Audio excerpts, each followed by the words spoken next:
दोस्तों आप देख रहे हैं डार्क फाइल्स।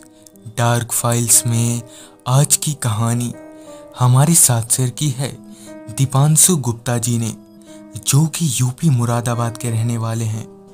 तो चलिए बढ़ते हैं दीपांशु जी की भेजी गई कहानी की ओर। कहानी में आगे बढ़ने से पहले अगर आपने अभी तक डार्क फाइल्स चैनल को सब्सक्राइब नहीं किया तो कर लें और साथ ही बेल आइकन को भी जरूर दबाएं ताकि आने वाली वीडियोस की नोटिफिकेशंस आपको जल्द मिल सके।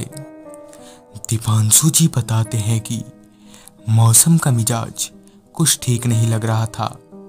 कुछ ही देर में जोरों से बारिश होने लगी।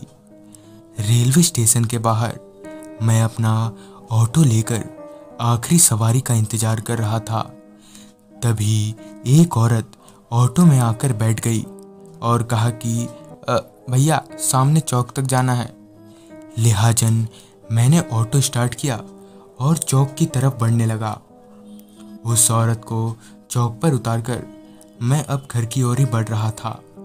बारिश इतनी तेज थी कि सामने सड़क पर साफ साफ कुछ दिखाई नहीं दे रहा था, जिस वजह से मुझे ऑटो की स्पीड कम करनी पड़ी। मैंने अभी ऑटो की स्पीड कम की ही थी कि तभी मुझे सामने सड़क पर एक आदमी दिखा, जो कि हाथ दिखाकर ऑटो रुकवाने का इशारा कर रहा था। सड़क पर होने वाले हादसों से मैं वाकिफ था, जिस वजह से मैंने वहां ऑटो नहीं रोका। पर ना जाने क्यों मेरी ऑटो उस आदमी के पास पहुंचते ही खुद ब खुद रुक गई। ऑटो रुकते ही वो आदमी ऑटो में बैठ गया। उसके बैठते ही मैंने उससे पूछा, भाई साहब कहाँ जाना है आपको? मेरी बात सुनकर उसने धीमी सी आवाज में कहा, थोड़ा आगे। लिहाजन मैं उसी रास्ते पर आगे बढ़ने लगा।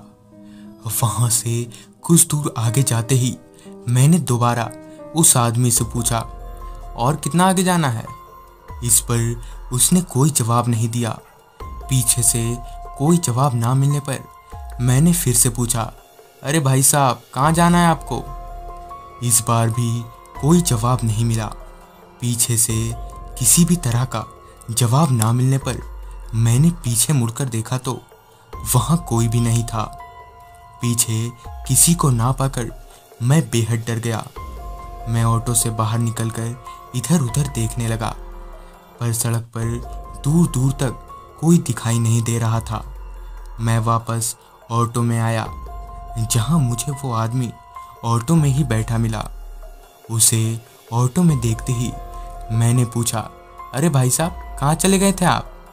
इस पर भी उसने कोई जवाब नहीं दिया। खैर मैं वापस ऑटो चलाने लगा। अब मुझे वो आदमी कुछ ठीक नहीं लग रहा था। मैं अभी उस आदमी के बारे में सोच ही रहा था कि तभी मेरी नज़र कैबिन मिरर पर गई, जहां मुझे वो आदमी दिख रहा था। उसकी शक्ल बेहद डरावनी थी। जैसे ही उस आदमी ने मुझे मारने के लिए मेरे गर्दन पर हाथ डाला, वैसे ही वो आदमी छटपटाने लगा। छटपटाते छटपटाते वो हवा में धुआं हो गया। उसके हवा में धुआं होते ही मैंने अपने गले में हाथ फेरा तो पाया कि मेरे गले में बजरंग बली का एक लॉकेट है, जिस वजह से शायद आज मेरी जान बच गई। तो दोस्तों ये थी दीपांशु गुप्ता जी की भेजी गई कहानी।